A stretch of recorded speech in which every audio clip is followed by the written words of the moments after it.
How to reinvent yourself in only 6 months with therapy. So I've been a licensed therapist for a little while now, a little over 5 years. And I've seen people go through this therapy process, very fast, and for some at a little bit of a slower rate. And what I mean by that is the amount of time that they spent in therapy. Now, one thing that I do want to say is that the amount of time that you spend in therapy does not determine if you're, let's say, crazy, messed up, or have life problems, or are not making progress, okay? So the person that has been with me for therapy, let's say 2 years, is no different from the person that's been in therapy with me for, let's say, 2 months, right? Like, everyone has their processes, right? Everyone moves at different paces. And one can even say that the person that exited therapy in 2 months, maybe they didn't have as high goals as the person who exited therapy 2 years, or that is still in therapy beyond 2 years. So this process can be different for everybody. But what I wanted to do in this podcast is to give you a 6-month roadmap to help you to reinvent your life with therapy. And the reason why 6 months is because it took me 6 months to actually learn this framework. And what I'm going to do is I'm going to give you this framework month by month of what you should do in order to turn your life around. This is the same framework that I give my therapy clients, and I'm here giving it to you absolutely free through this podcast. And if you want future podcast episodes like this where I'm sharing you gems that I share in my therapy sessions, go ahead and hit that subscribe button so you don't miss another episode. Now, I'll even tell you this about that, right? 80% of people that hear me say subscribe to this podcast, they're not going to do it. And as a result, they're going to stay exactly where they are, just listening to another podcast and not taking action. And hey, that's fine. But for the 20% of people that do, they will be rewarded. Trust me when I say they will be rewarded. Their lives will change. And I want you to be a part of that 20%. So go ahead and hit that subscribe button. So month number 1, if you're looking to reinvent yourself, the first thing that you need to do is you need to find out what your values are. The values are essentially a roadmap for the life that you want to live. Without this, you'll be lost. And you'll be lost no matter how much driving you do. It is literally like getting in a car and not setting up your GPS system. If you're in Miami and trying to get to Washington State, so the opposite side of the country, and if you're trying to do that without a roadmap, you could be driving for literally days and find yourself in New York, find yourself in Texas, thinking that you're in Washington. And that's how a lot of people are going through life right now. They have no roadmap, they have no guide, and it's because they're not setting time to actually set those things, to find out what their destination is. There's a really great book that I read with my book club, and it's called The 7 Habits of Highly Effective People. And habit number 2 is to begin with the end in mind. And that is literally what we're doing. We're beginning with the end in mind, because without this, everything else is pointless. But I'll even give you another reason why setting your values are important. And it's important because life is hard. And here's the thing, life can be really hard,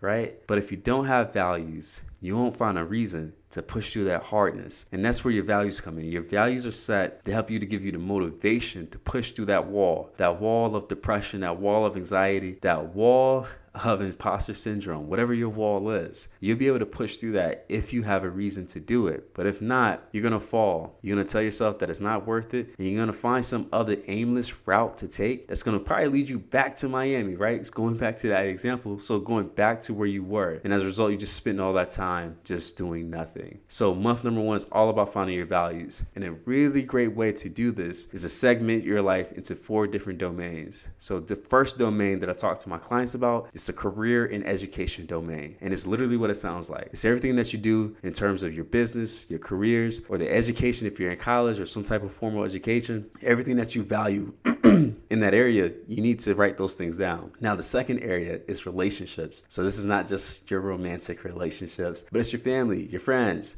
it's your coworkers, your neighbors, people in the community. Your relationships are everything, and we want to make sure that we're taking time to value those things. The third area is leisure time. So what do you do to get away from work, to get away from stress, and to recharge yourself? And then the fourth area is personal growth and personal health. So what are you doing to take care of your mental, your physical, to energize you? What are some personal goals that you set for yourself? These are all things that are crucial when it comes to reinventing yourself, and we want to take time to find those values. So if you're listening to this podcast, and this is your first time ever listening to a therapist, if you've never been to therapy, and even if you have been, I would tell you to write those 4 domains down and then literally go to Google and type in a list of values. Literally just type in list of values and click on images. And you should see a couple images that are giving you a list of over 50, 60, or maybe even 100 values. Your job is to pick 3 values for each of those 4 domains. And again, I got to challenge you guys on this. Some people are going to do it. Other people are going to say, oh, that sounds nice, I'll do do it later. Don't be that person. Actually take the time to do it, because every step you take at not doing this, right? Every step you take not doing this is you driving in circles, not knowing where you're supposed to be. And that is a waste of time, money, and energy. And you don't have to do that. All right, month number 2. So in this month, what you're going to do is you're going to take those values that you just wrote down, and what we're going to do, and you're going to hate me for saying this, but you're going to write down goals for those values that you just set. Now, as I say that, I probably lost half my listeners. Half the people have probably exit out of this because they've heard this before. They've heard, hey, you should write goals. You should write them down. You should have this and that, right? You've heard this before, but for some reason, you're still struggling with this. For some reason, all the gurus, right? And I'm using air quotes, all the gurus, every therapist, so myself included, have said write down goals. And we're not saying this just to say this. It's because it actually works. But again, for a lot of people, they're not going to do it. But you are going to do it because you're listening to this podcast and you've already made it this far. So you want to write down goals. And when you write down goals, you need to make sure it has these 3 components. The first component is that your goals need to have deadlines. The reason why is because we want to ask ourselves, when do we want to have these goals completed by? That is what gives us the pressure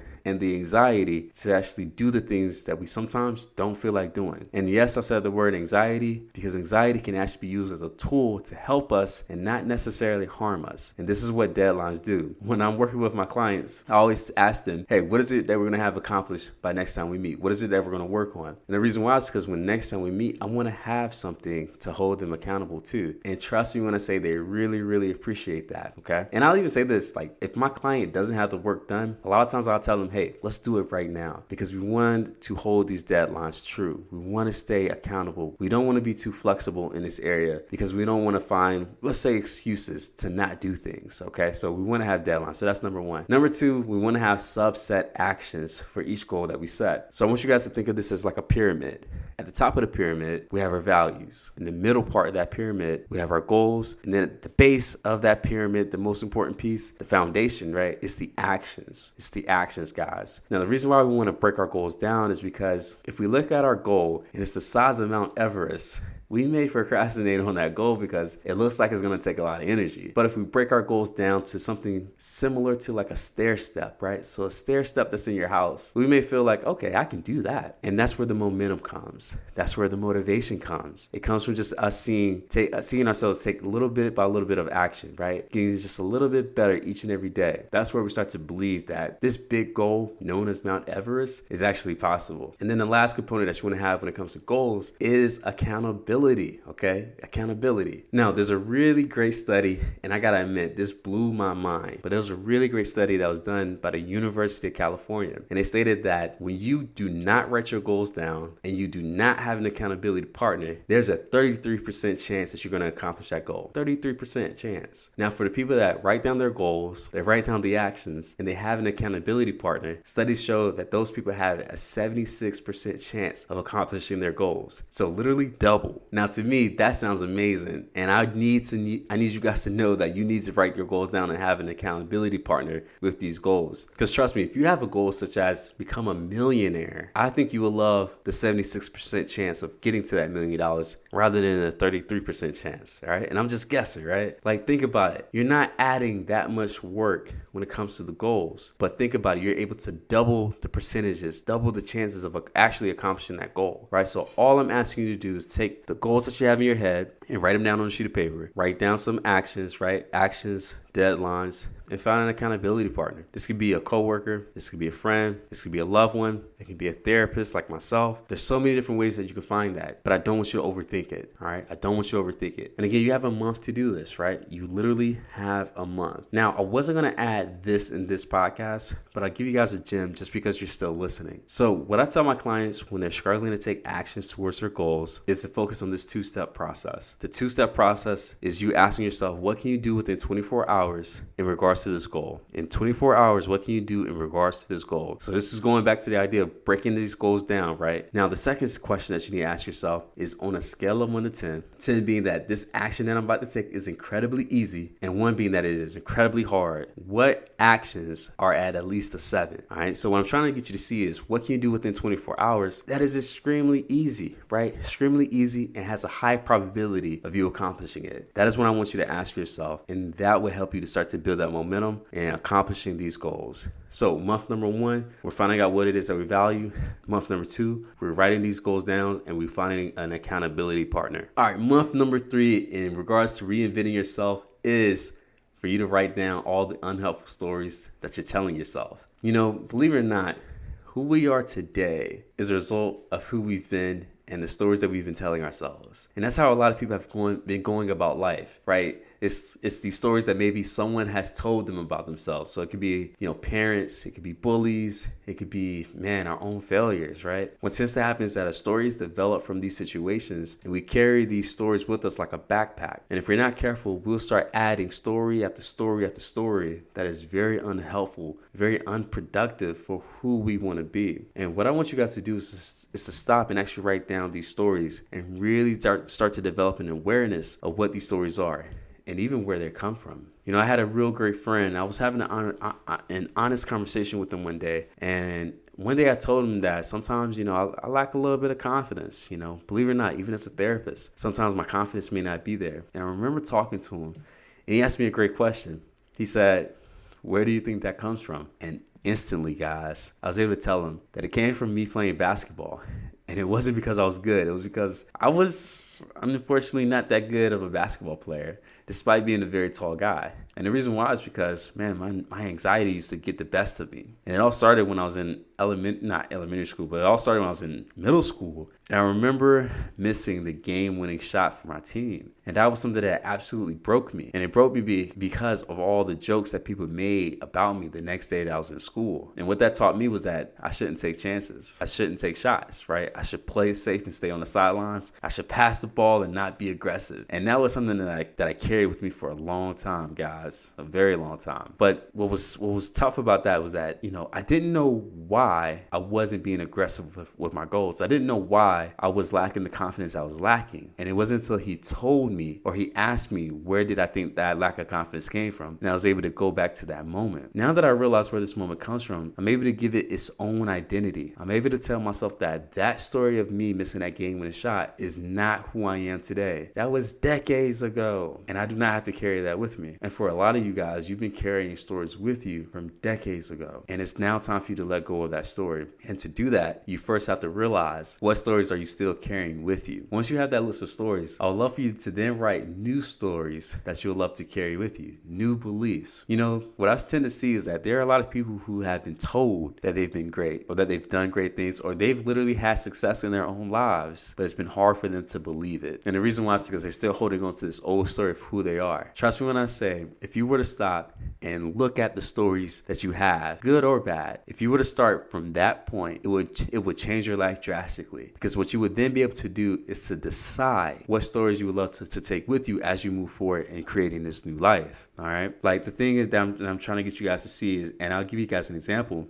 It's kind of like going to the grocery store and you have all these apples and oranges and things like that, bananas. And when you go into a grocery store, you're able to stop and look at what fruits are good and what fruits are not. And trust me when I say you're going to pick up the good fruits. So the good apples versus the bad apples. And you're going to take those and you're going to buy them because they're helpful for you. We want to treat our thoughts the same way. We want to treat our stories the same way. Okay. So month number 3 is all about identifying the stories that have been holding you back and then picking up the stories that will move you forward, that will further push you in the direction that you want to be. Month number 4, when you're trying to reinvent yourself using therapy, is all about mindfulness. There's a scene in The Last Dance with Michael Jordan that not a lot of people talk about. And the reason why is probably because it's in one of the last episodes. But in the last episode of The Last Dance, Michael Jordan actually talks about how Phil Jackson went and got a mindfulness guru to work with the team. The reason why he did this is because he knew that eventually the team would have to go and face against the Utah Jazz. And the thing that made the Utah Jazz really tough to beat was the fact that they had the number 1 crowd in all of the NBA. It was by far the loudest crowd that the Bulls would ever play in. And what they needed to be able to do is to go into that gym and perform the way that the Chicago Bulls needed to perform, the way that they've always performed. And to do that, they needed to be able to be present. Right now, month number 4, right? You've got your goals. You got your values. You've identified the stories that are holding you back and stories that will move you forward. Like you've done all that work. And now it's time for you to really start to put your foot on the gas. Because in month 4, you may find yourself losing a little motivation. You may find yourself, starting to doubt, is this really for me?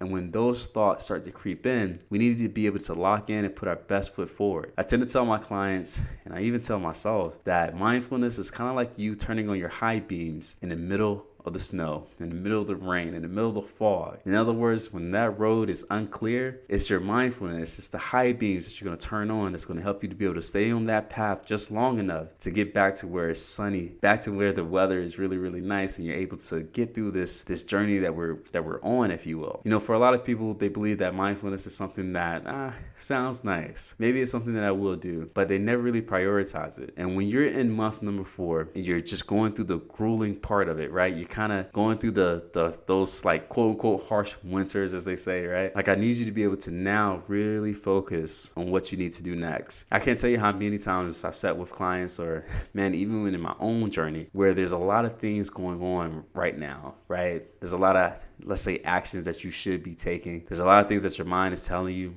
You know, in month number 4, you've probably tried some things and failed. So your mind is just, man, it's just a loose cannon right now. And what I need you to do is actually pause for a second and ask yourself, what is just the next step that I need to be working on? You know, I remember I was talking to a client one day, and I had brought something up to them, right? I don't want to go into detail too much about it, but I brought something up to them about what they could be doing like 3 years, 5 years down the line. Like, it was a really big goal. And as a result, their anxiety started to raise during the session, and I said, yo, my bad. I threw you out in the middle of the sea without a raft, and I need to bring you back to where, like, we're just putting our feet in the water. Basically, what I'm trying to say is that I needed to make these next goals, these next steps very clear for them, and not get them overwhelmed with what could happen later down the line. Because who we are right now is going to be it's going to be an indication of what we've done in the past. And right now, to get to where we want to be, so to accomplish that really big goal down the line, we need to go through this path that we're currently on. We need to accomplish these next goals, because it's going to be these next small steps that's going to create the person you need to be in order to accomplish that goal that's down the line, right? You know, something that I think a lot of people skip, and I sent the email to my group about this. You know, a lot of people, they get discouraged when the path is hard, but this hard path is required in order to make sure that you're able to handle the dreams that you're asking for. Because when you're given this dream, if you're not able to handle it, you're going to lose it. And one can argue that the grief of losing that dream may be even worse than you have never making it at all. Think about that. Like, you having this dream and losing it. So let's say, man, I don't want to go here, but let's say it's a marriage, right? Let's say it's a marriage. Let's say that's your dream, that's your goal, but yet you skipped therapy. You didn't go through premarital counseling. You never done any work on yourself. You never addressed any of your childhood traumas or your previous relationships that failed. Let's say you just didn't address any of that, and then you got married. And then let's say you were to lose that marriage because of all the things that I've just mentioned.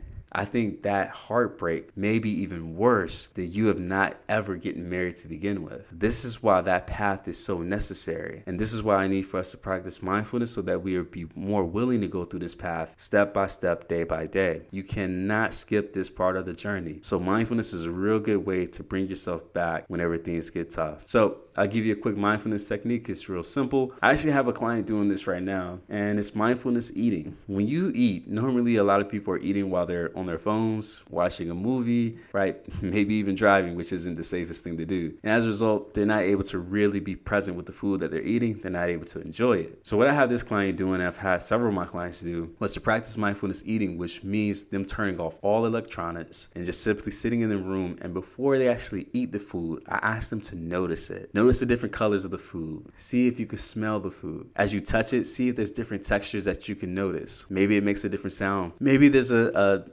different weight to it than you expected, right? So many different things. And then as you eat it, really take your time to savor each bite. See if you can notice the different spices and the different foods that's in this food that you're eating, right? Really take your time and be present with it. The reason why we want to do this is because we're going to take that same level of focus, that same level of mindfulness, and when you're, let's say, speaking to someone because you're struggling with social anxiety, or let's say you're doing a podcast like this and you struggle with being confident on camera, I need you to be very much in the moment, focus so that you can say what you need to say, do what you need to do so that you can get your point across so that you can accomplish the goal at hand. Because your mind may throw a lot of stuff at you, right? Going back to the snow, the fog, the rain, like there may be a lot out there. And I just need you to know how to focus and how to lock in. So that's just one mindfulness technique, but there's so many out there. But mindfulness, and I'll say this and then we'll go to the next point. Mindfulness is the blade that cuts through any self-doubt that you have. Month number 5 is all about embracing the suck. So there's a saying that the Navy SEALs had or have, which is called embracing the suck. Now, the Navy SEALs training is, it's historically known as one of the toughest trainings out of all the military branches. So for one, their training is a year long versus the Marines and all the other branches, they're normally about 3 months. So to be a Navy SEAL, you have to go through a year of probably one of the most grueling workouts that you've ever been through. And there's been data that has said that the Navy SEALs, right, their dropout rate in their training programs is 85%. So a lot of people don't make it, right? 85% of people decide, you know what, this is too tough and I'm going to quit. I'm just going to call it and just quit. Now, the reason why this happens, and this is actually why they have the saying, is because the idea of embracing the suck comes from this idea that right now things may not be perfect, all right? In month 5, you've been doing everything that you need to be doing up until this point, right? So going back to the geography example that I gave, if you're in Miami and you're driving to Washington, you're probably somewhere around, let's say like Utah or Idaho, right? And I'm kind of testing my geographical senses, but let's say you're in Idaho, right? So you're almost there. Right now, you've probably had a couple of tire changes, oil changes, right? Like you had to stop and get gas quite a few times. And right now it's getting really tough, right? It's really hard. And what I really need you to do is to embrace the suck for all the reasons that I mentioned in the previous point, because it's that journey that's going to actually create the person you need to be in order to maintain this dream that you're asking for. This is what embracing the suck is all about. It's embracing the idea that right now things are not perfect, and that is okay because eventually things will get better. I even give you guys another example, another metaphor that you can use about embracing the suck. And really what I'm saying about this is it's all about acceptance at this point. Accepting that some days is not going to be great. Some thoughts may not be perfect. Some of my performances may not be ideal. And that is actually okay because I'm willing to show up the next day. So I'll give you guys another metaphor. So this comes from Sun Tzu. So who he is he was a famous, well-known Chinese military general, if you will. And he wrote a book called The Art of War. And in this Art of War, he gives so many different tactics of how to take down your enemy. And one tactic that he wrote that I absolutely love was that he said the supreme art of war is to subdue the enemy without fighting. And it's like, whoa, this military general is telling me that I should try to subdue my enemy, meaning I should conquer my enemy without fighting them? And the answer is yes. And you can do the same thing with your anxiety, your depression, and all the trauma that you've been through. You can subdue the enemy. You can subdue those thoughts and those feelings without fighting them. And the way you do that is through accepting them.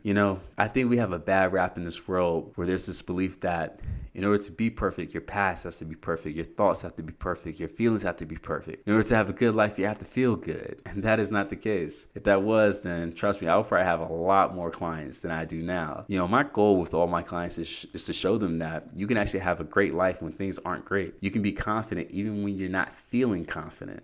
And that's kind of the phase that I'm entering in my life, where I'm willing to show up even when things don't feel comfortable. I don't know if I said this earlier on in my podcast, but I had a client who was talking to me about the values piece. So going back to month number 1, he said that he heard a podcast or someone say that you should find goals that are worth failing for. And when he told me that, that totally shifted everything for me. And what I loved about that is that it embraces this idea of failure. Failure is one of those things that really serves as a stepping stone to getting to where you need to be. Failure is, or rather success, and I believe it was Henry Ford that said this, but he simply says success is going from failure to failure without losing any motivation. That is what success is, because this life is man, trust me when I say it's going to be filled with failure. And any great goal that you have, any dream that you have that's worth dreaming, It's going to be a tough one. And as a result, there will be some failures on your path, which is why the last 2 months we've been focusing on mindfulness and being able to let go of the stories that we tell ourselves. And all of that is because we want to now embrace that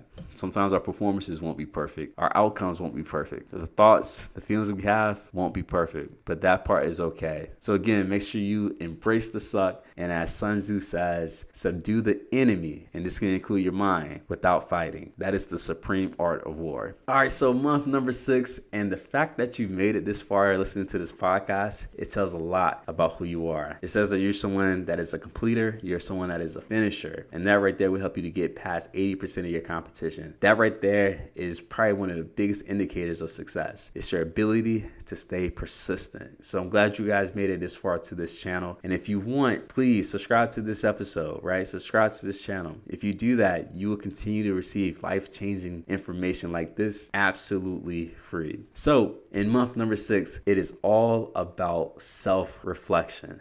The reason why I want to do this is because a lot of people don't take time to reflect on what's going right versus what's going wrong. Something that I used to love doing when I was doing my webinars about a year ago was that after each webinar, I would write down a list of things that went well, but also a list of things that didn't go well. And what I would do before I shot my next episode or my next webinar, I would review that list before I shot the webinar and make sure that I added the improvements that I said needed to be improved. By doing that, each episode, each webinar got just a little bit better each and every time. Now, for a lot of people, they're not doing that. I would actually love to ask, when was the last time you reflected on the previous week and ask yourself what went well and what didn't go well?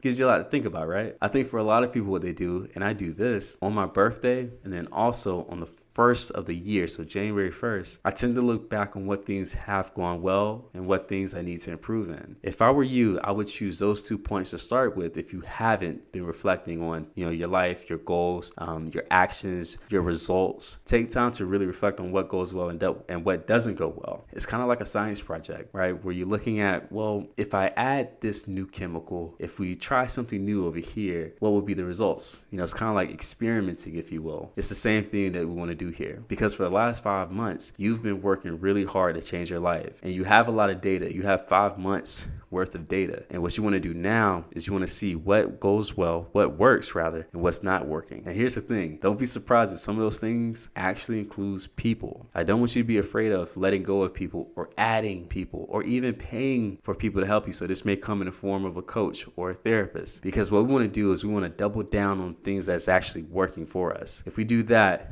it will ensure that the next 6 months is going to be just as successful or even more successful than the past 6 months, okay? So month number 6 is all about self-reflection. We're going to review those goals. And I'll even say this, review your values. Because here's the thing, values over the course of time, they change. What I valued as an 18-year-old was definitely different from what I value as a 26-year-old. And it's definitely different than what I value right now as a 31-year-old, right? Like it changes, if you will. It's going to be the same thing that happens with you as well. And we want to make sure that the path that we're on is still the correct path for us. So what I'm going to do is I'm going to summarize the 6 things that you need to do over the course of the next 6 months in order to reinvent your life. So month number 1 is all about figuring out what it is that you value, okay? And I gave you guys a real great example of how to do that. Month number 2 is all about setting your goals. Remember, you're able to double your chances of success by simply having a goal that's written down, having action steps, and then also having an accountability partner. Those 3 things will help to double your chances of success. Month number 3 is all about writing down the unhelpful stories and then seeing what are the helpful stories